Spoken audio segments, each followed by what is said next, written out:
Hello students, I am Professor Navneet Kaur from SIRT College, Bhopal. Today I will be taking lecture on subject digital communication. The topic which will be discussed in this lecture is line encoding techniques. In this lecture, I'll be taking the introduction of line encoding. Then I'll be discussing the detailed classification of line encoding techniques. Then I'll discuss advantages and disadvantages of various line encoding techniques. Now, to start with my lecture, first we will see what is line encoding. Line encoding is actually digital to digital encoding or conversion. It is the representation of the digital information by a digital signal. For example, when you want to transmit data from your computer, both the original data and the data which is transmitted are digital. In this type of encoding, the binary ones and zeros, here which is shown as digital data, are generated by a computer and are translated into a sequence of voltage pulses plus V and minus V that can be propagated over a wire. Then at the receiver end, the voltage pulses are received and are converted to digital data, which is in the form of the bits 1 and 0. So, this is the basic concept where digital data is converted into digital signal. Now, to start with the line encoding techniques, first we need to understand the difference between the data element and the signal element. Now, first, data element. Data element is the smallest entity that can represent a piece of information. For example, bit, which is represented as 1 or 0. Signal element is the shortest unit of a digital signal. Now, to be more precise, I can say that data elements are what we need to send, and signal elements are what we can send. Now, data rate is the number of data elements sent in 1 second, and its unit is bits per second, and it is also called bit rate. The number of signal elements sent in 1 second is the signal rate, and its unit is baud. Signal rate is also called pulse rate, modulation rate, or the baud rate. Now, here we have shown the relationship between the signal rate and the data rate. Signal rate S is equal to C, which is the case factor, into data rate capital N into 1 by R, where small r is the data elements per signal elements. Here C can have value between 0 and 1, which is given by the case factor. Now, to explain the difference between the signal element and the data element, we have taken the various examples. Now here in first diagram, we have seen that we have 1 bit data element that is in the form of a 0 or 1. Here we can see that the 0 bit is represented by the high voltage and 1 bit is represented by the low voltage. So here data element is 1 because single bit is being represented. And since the single bit is represented by the single voltage level, so the signal element is also 1. So the value of small r is also 1, which is the signal element, which is the data element per signal element. Now here we can see that the data element 0 is represented by the two voltage level, that is negative and positive. So we can say for one data element, there are two signal elements. So the value of small r is 1 by 2. Now in this third example, here the bit pair is being transmitted. We can see that the data is being transmitted in the form of the two bits. So here 0, 1 is represented by the low voltage level and 1, 1 is represented by the high voltage level. So there are two data elements whereas there is one single signal element. So the value of small r is 2.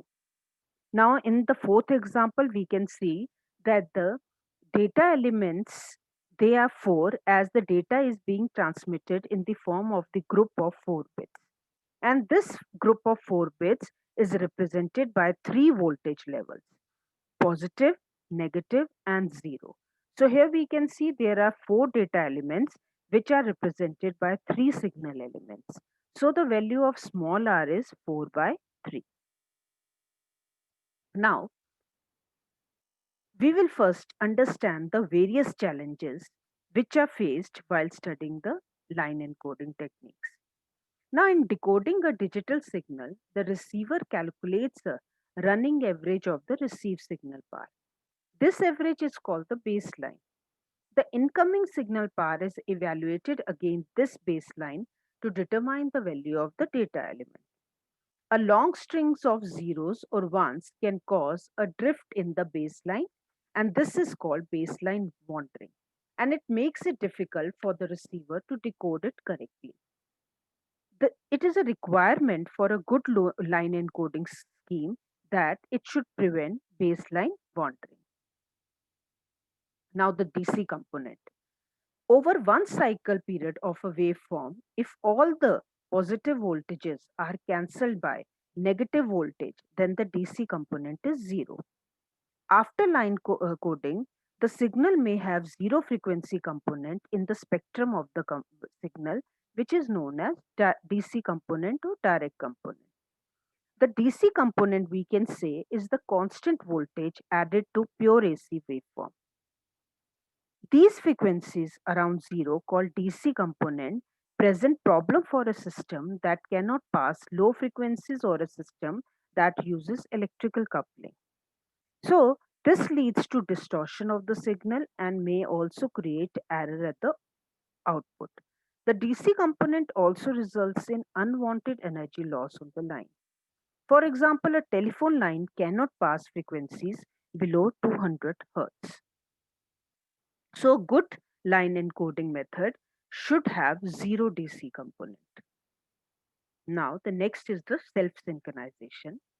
To correctly interpret the signals received from the sender, the receiver's bit intervals must correspond exactly to the sender's bit intervals.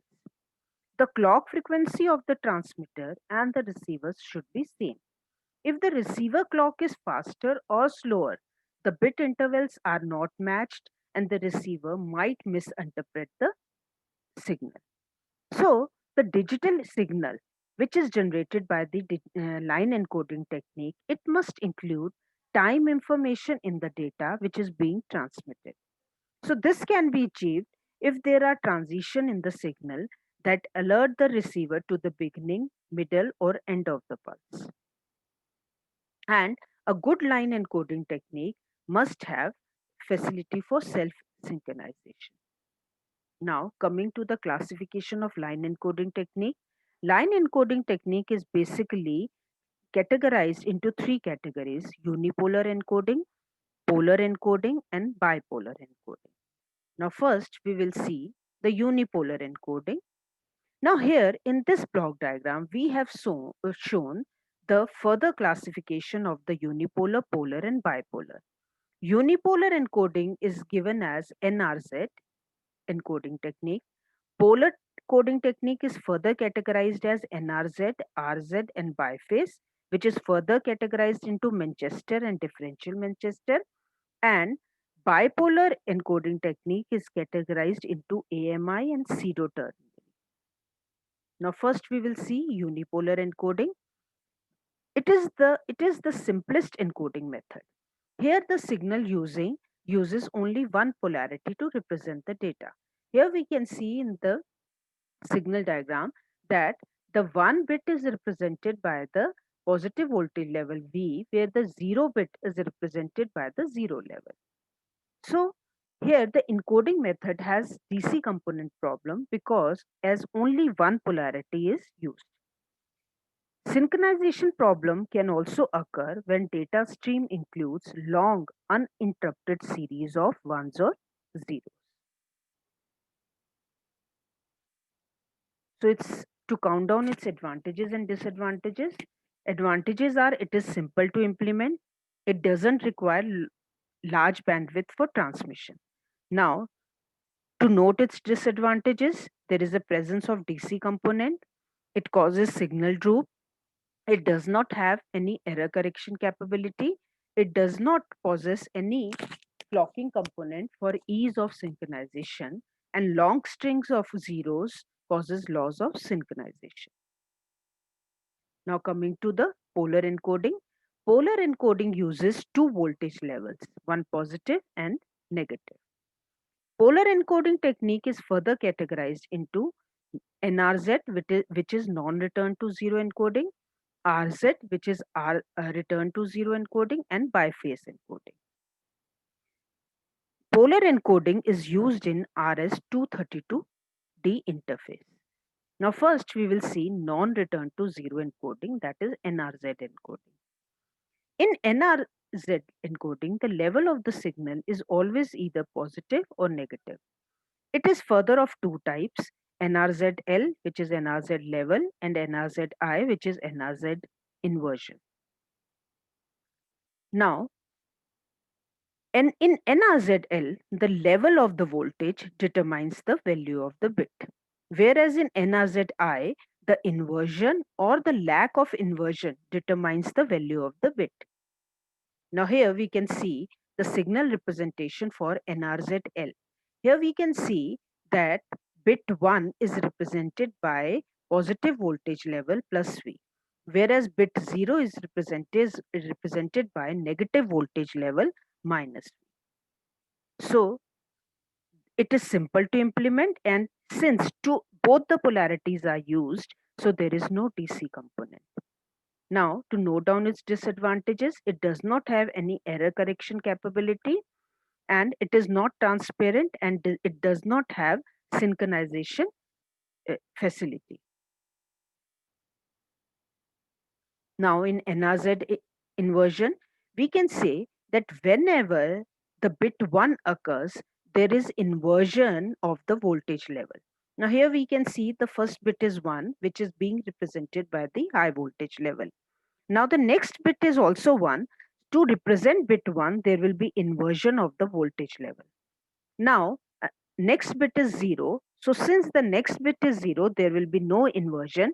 So it will continue with the same voltage level.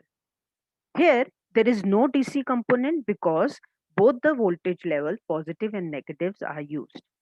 Whereas there is synchronization problem is solved in case of sequence of ones, whereas when there is a sequence of zeros, the synchronization problem exists. The advantage of this method is here the bandwidth of the signal is very low, which is given by FB by 2, where FB is the bit rate. Now coming to the next category, which is return to zero. In return to zero, the signal will use three voltage level: positive, 0, and negative voltage level.